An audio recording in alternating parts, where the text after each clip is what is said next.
I was driving a Stingray, Corvette Chevrolet. When I met this gal, she was a 10. I'm Sharon DeKaiser. I'm looking for a fishing captain. Absolutely, right here. Oh, is that your boat? It sure is. Are we able to go on it? Absolutely, come aboard. Thank you. Well, her eyes lit up like diamonds. Now this might sound really weird, but do you need a fishing license to go fishing? Well, if you're on a private charter boat, you should not need a fishing license.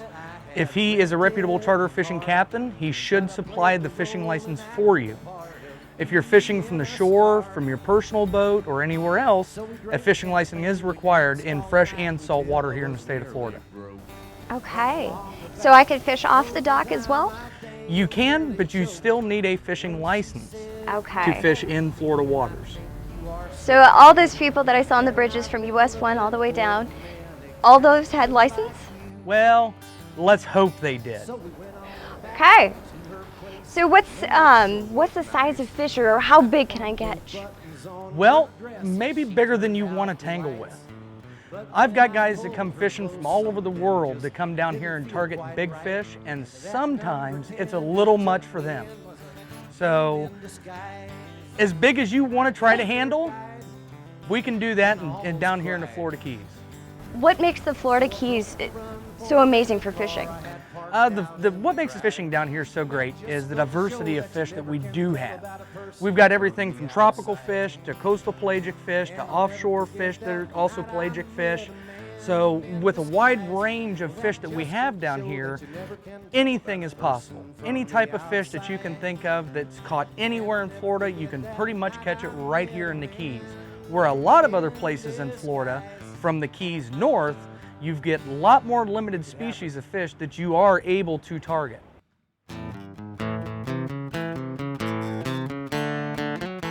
Is the boat ride really long? Not really. It all depends on what you're looking to target. That's another great benefit of fishing down here in the Keys, is our offshore begins at 6 miles. Once you get past the reef, that's technically offshore fishing. So whereas if you're up off of, let's say, Daytona, they don't start fishing till 45 miles offshore. Where down here, we rarely have to go 45 miles offshore. Most of our trips rarely exceed 25 miles offshore, which take us out to the Marathon Humps, which is a very popular fishing ground for tuna and dolphin and wahoo and other pelagic species. How do I know where I can and cannot fish? That's indicated on all your NOAA charts, okay, that you can get free charts, you can buy charts. They're all located on any electronic GPS chart plotters. Anywhere that you see outlined in yellow, which right off Marathon right here, we have 2 different spots. We have Coffin's Patch, which is referenced off with 4 yellow balls, and Sombrero Reef, which is actually a triangle. But once you look at the chart, you see there's yellow balls. If you're out there in the water, they're yellow out there as well. So anywhere inside of those lines is a sanctuary no-take zone. I'm noticing the different size chart that you have here on your boat. Are there regulations that I got to follow? Absolutely. I always recommend to anybody that's going to be fishing in Florida waters, understand and know the different species of fish that you can come in contact with. Now, even me fishing down here for 26 years, growing up and everything, going down to school down here and everything, every once in a while there's a species that I catch and I look at it and I go, what is that? And I have no idea. And I can't find it in the book, I can't find it on the internet, and at that point I throw it back. But there is a great application, which everybody's got smartphones these days. There's a great application powered by the FWC, which is Florida Wildlife Commission. They have an app that's called Fish Rules. And that is updated as soon as they change a law in office up there. They change it right on the Fish Rules app. And that is always in the pocket, right on your phone. Always able to get there, shows your actual position, because the rules do change from state to federal waters. So like here on the ocean side, in the Atlantic Ocean, once you go past 3 miles, you become in federal waters, and the laws do change with size and bag limits of different species of fish. Wow. So with that application, you can always pull your phone out and say, hey, I'm still in state waters, or I'm in federal waters, and what's my bag limit and size limit for this species of fish? and that will tell you right off, right there on your phone, yellowtail, 12 inches, 10 bag limit. I'm allowed 10 yellowtail at 12 inches apiece. And that right there will save you hefty fines. Thank you. So I'm just looking, so all I just need is some worms and we can go out fishing, right? Well, we can use worms, but I prefer to use more natural baits that are, more relative down here to the Florida Keys and our waters. Most of the, bait that we do use down here is going to be live baits or dead frozen bait that come from our waters. So using live pinfish or cut pinfish, squid, shrimp, mullet, ballyhoo, goggle eyes, thread fins. There's a whole list of bait that we, go through down here to catch all different species of fish. That sounds really gross. Some are. Some are. So I'm noticing the boat is very clean. Yes, I believe in a clean boat. If you roll up to a charter boat and that boat is dirty, nasty, stained up, and if you even catch a whiff of it, I'm a little turned off by that. So I always like to keep a very clean boat in clean order and keep it clean while you're fishing all day long, because I tell you what, just like your truck, your car, you think it's time to get a new one, you clean it up and you're like, well, that ain't so bad. So always keeping a clean boat, keeping everything in order, nice, neat, and tidy, always helps. And of course, having your stuff in order makes you faster, at fishing. So that way, if something does come up beside the boat and you're like, oh, there's a tarpon right there, you can grab a rod, have it ready, and go for that tarpon right there. If you're not prepared, you're not ready, you're not organized, you get to say, oh, there goes a tarpon, and watch him go. But you don't want that. You want to be able to get that tarpon. You want to be able to get that cobia. You want to be able to get that fish that was right there beside the boat, but you was ready, planned, and organized to get that fish. So being clean, neat, and organized is very important. So do you ever get seasick? Not anymore. Not anymore. How did you beat that? Well, when we first moved down here in 1988, I was a young kid, and I got seasick every single day. And you kept going? I had no choice. We had to fish. That's why we moved down here. That's why my dad came down here, was to fish and dive. So we was gonna do it. And one day I was about 30 miles offshore. I was about almost 8 years old probably at the time, still sick as a dog, sweating. And we were fishing offshore, like I said, about 30 miles. And I jumped off the back of the boat with 8 baits trolling in the water coming at me. I yelled up at my dad and I said, Dad, I'm jumping in the water.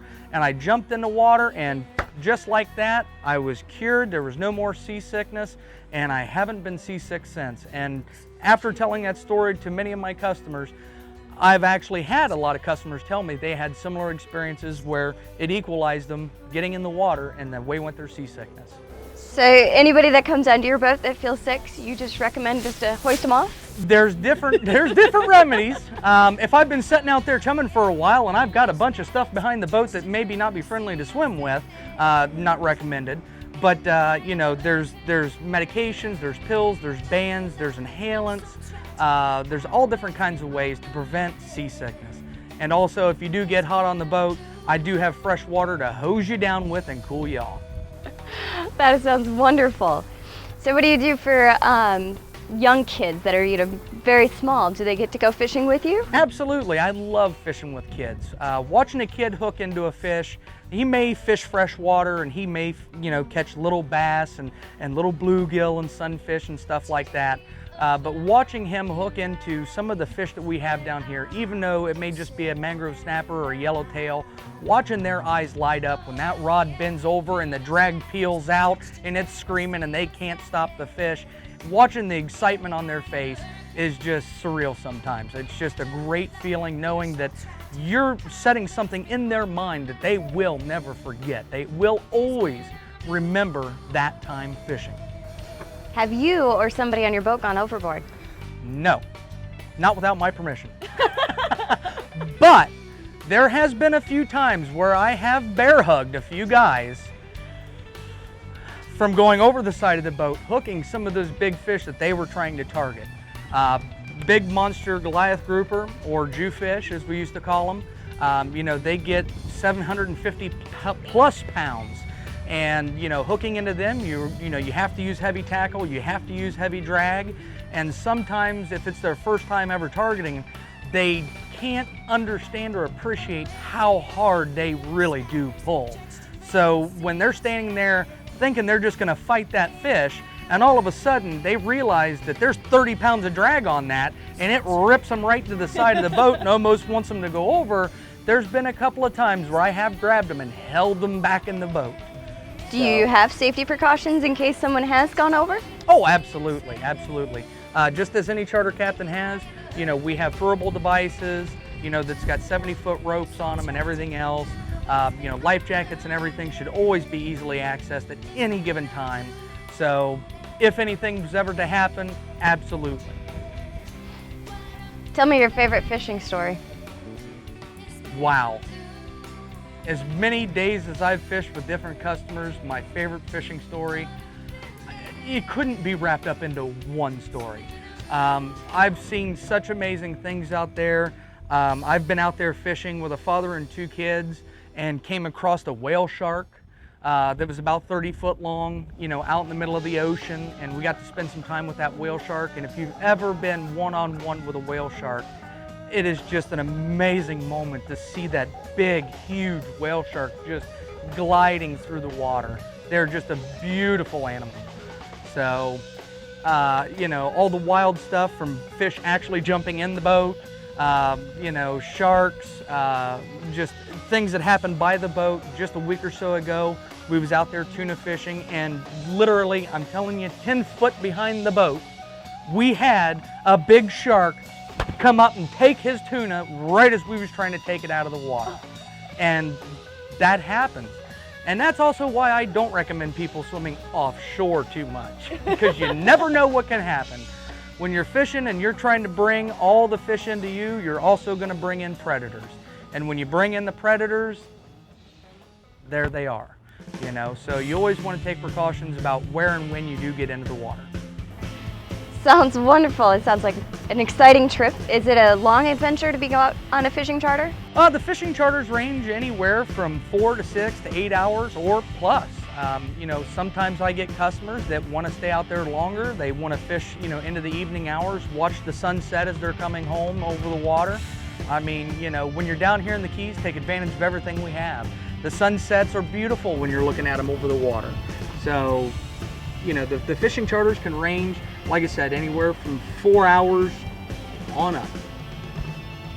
You heard it here first at Marathon Florida TV. I'm Sherida Kaiser. Brent, I'm going to ask you one more question. I was able to find you, but how can anyone else coming to the Florida Keys find a fishing charter?